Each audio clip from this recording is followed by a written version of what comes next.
Welcome to TAL everyone. This is my 2013 BMW M6 Coupe.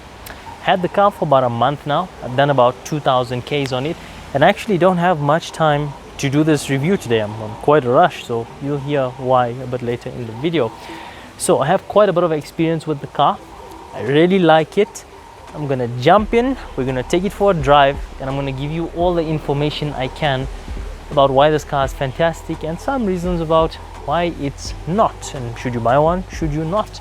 And actually it's a good thing that I have one of these because I also have a CLS63. So if you're in the market for like one of these, maybe the Grand Coupe or CLS63, RS7 I haven't driven yet, so I can't comment on that, then this is a good video for you, because having driven both, experienced both for quite some time, a good amount of kilometers, I can give you some solid feedback, and that's what we're going to do. So let's jump in and take it for a drive. So the M6, very much the same engine as the M5 and the X5M, X6M, and the new ones also. 4.4 litre, this is the S63 engine, 4.4 litre twin turbo V8. This car makes 412 kilowatts, so around 560 horsepower and about 680 Newton meters of torque. Not going to lie to you, the car is very fast. They claim 0 to 100 in around 4.5-ish seconds. And I say such a vague figure because if you can get this car to launch, you have a talent. It is terrible to launch. There's so many settings to go through and you have to push the gear. It's just rubbish. I tried it once and I didn't even bother after that. I'm like, screw it. It's too much of a headache to get the thing to work, and this car's clutches do not hold very well. So I don't want to put much strain on the clutches. This car has 90,000 kilometers right now, and the clutches were actually done at 70,000 on a motor plan, a BMW motor plan, so they really don't hold long. So the gearboxes and the clutches on these cars are not the strongest. How's the ride on this car though? It's fantastic, I've got to say. I didn't expect it to be this good. It's got adaptive suspension, and in comfort mode it's actually not bad. It takes up the bumps quite nicely. It's better than the CLS, to be honest, the CLS63. I did not expect the ride to be better than that. And then Sport Plus, it's also hard, but still it's much better setup than the CLS. It's hard, but you actually feel a big difference in handling. But I don't ever put it in Sport Plus suspension setting.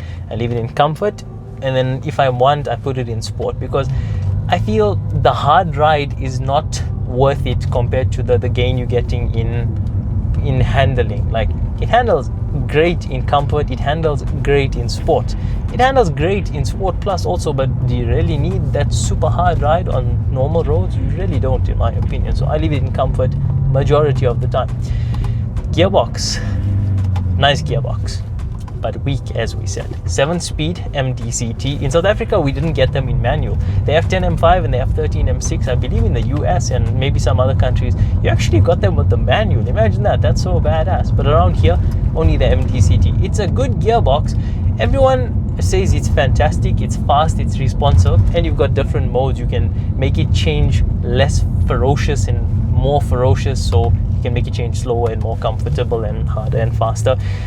And you can, it's very responsive, it's good, but it's a bit jerky, man. Like, if you're driving it normally in town, if you're going up and down hills and reversing out of parking lots, it's very jerky. You definitely feel like you're driving a double clutch gearbox, you know, driving a car with a double clutch gearbox. Like, the AMG's gearbox is nowhere near as fast or responsive as this car's, but it feels more like an automatic gearbox. So normal pull away, normal streets, it's much smoother than this car. This car gets a little bit jerky, and it's fantastic to drive fast, responsive, but on a normal, everyday, day-to-day basis, it's not the smoothest, if I'm being honest.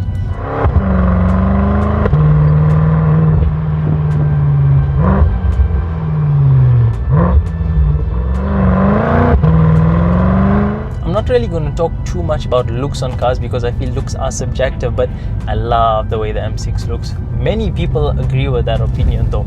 You'd be surprised how many people love the M6 and the M6 Grand Coupe in particular so much. A lot of people say it's maybe one of the best looking modern Beamers made, and I can agree, this car does look very, very nice. The interior of this car is nice also. It's pretty much normal, nice 5 Series, 7 Series-ish BMW. Nice steering wheel, I love it, M1, M2 buttons. It's a good car overall. inside. The seats are comfortable also. It's a nice place to sit. The driving position is excellent. You sit nice and low and you can see the road nicely. You've got a heads-up display also. Carbon fiber, nice trim also, and it's a nice place to be. It's good. It's pretty much a normal BM, you know. It's held up quite well, to be honest, over the years also. Besides the buttons on the steering wheel, those have a little bit of wear, but it depends on your luck. If they wear, maybe the previous owner was a little bit rough on the fingers, but otherwise you can pretty much look after them. How's the engine on this car though? That's the biggest disappointment for me. It does not sound great. It sounds okay with an exhaust and downpipes and stuff. It'll sound better, it'll sound good even, but I'm used to that AMG growl, and this is nowhere near that. If you buy a BMW 650i, it will sound much better than this car. It will be smoother than this car, but it won't be as wild per se. And besides the sound, the way this car drives, the way it puts the power down, the torque curve basically is kind of weird. It's very snappy. This car is completely stock standard and it is mad. It is crazy. Like, it loses traction way faster than my 500 kilowatt 1100 Newton meter CLS63. I know, hard to believe, but it's because, okay, lower revs, 2000, 3000 revs, you don't feel much power. It feels laggy, and once you get to 3.5, 4, you just see the traction lights start flashing mad, because it's not a very linear torque curve. It's like a bit dead, then boom, all the power in the world. So it's not great, if I'm being honest. It's alright. It feels dead, then full power, and then it revs quite high, 7,500 or 7,300 RPM. But then once you pass 4,000 or 5,000, it kind of dies off, and you still have quite a bit of revs to go. So it's weird. It's like all the power is between 3 and 5,500 revs. But then when the power comes in, the boost comes in so hard that you just see the traction light flashing, and it's nice if you want to slide around and do funny things, but if you want to go and get going, that can be a bit irritating, because you feel lag and then you feel all boost and then it dies off, and then lag, all boost, dies off again. It's weird. I don't know if anyone else with these cars has experienced it like this, because look, like the AMG, even when it was stock, it was quite a linear torque curve. Like, you felt power, and then at the end obviously it died off a little bit because turbo lag, and it's a turbo car, it's not an NA car. But with this car it feels worse. It doesn't feel, I don't know, it's not great. Like, you got to really learn the power band well to be in the power all the time in manual mode. You don't have a big range. You can put traction off, of course, then you just lose traction completely. And the traction control system's pretty good, I'm not gonna lie. I love the MDCT. It actually lets you have quite a good amount of play, but I have had two big oopsies in this car, because in AMG, when you put it in, that's called sport handling mode or something like that, it's also kind of an MDM mode, but not as good. So in the rain, in damp weather, even if you put it half off, it cuts the power, it pulls you in. So, you know, you're not expecting to go. With this car, with two instances, it was damp weather. I said, okay, let me put it in MDM because it lets me have some slide. So now, okay, you go to a corner, you slide. You don't expect it to let go, because it's happened twice that this car has almost made me cuck my pants, because you're in a slide, okay, you're feeling the power's cutting back because the traction's off on you, okay, you know what's going to happen.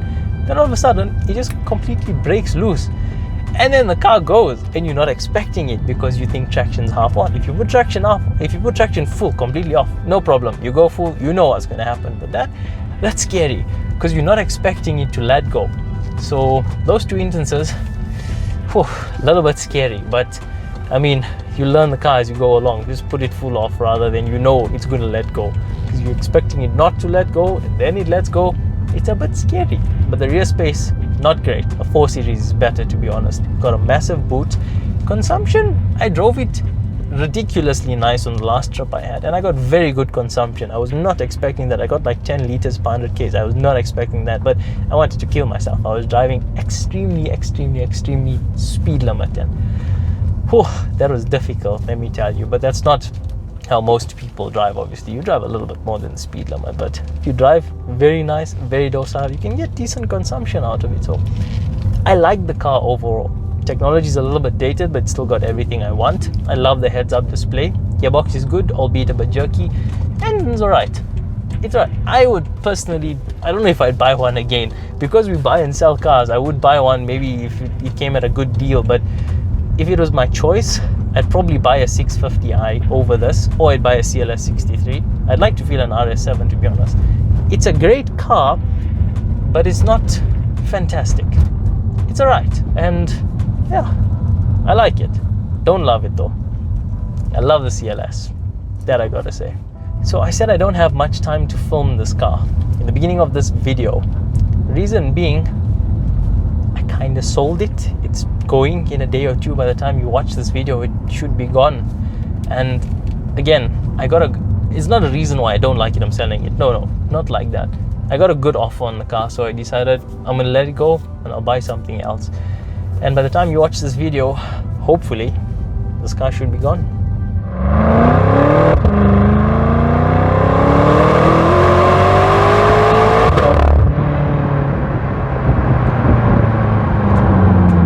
If you enjoyed this video, please give it a thumbs up. Comment down below if you want to hear anything else about the car. Please do me a favor and subscribe to the channel. Like 95% of the viewers are not subscribed. I mean, you're watching anyway, you might as well subscribe. Help me get to 10,000 subscribers. My videos aren't that bad. Anyway, I hope you enjoyed it though. Please give it a thumbs up and subscribe, and stay tuned for more.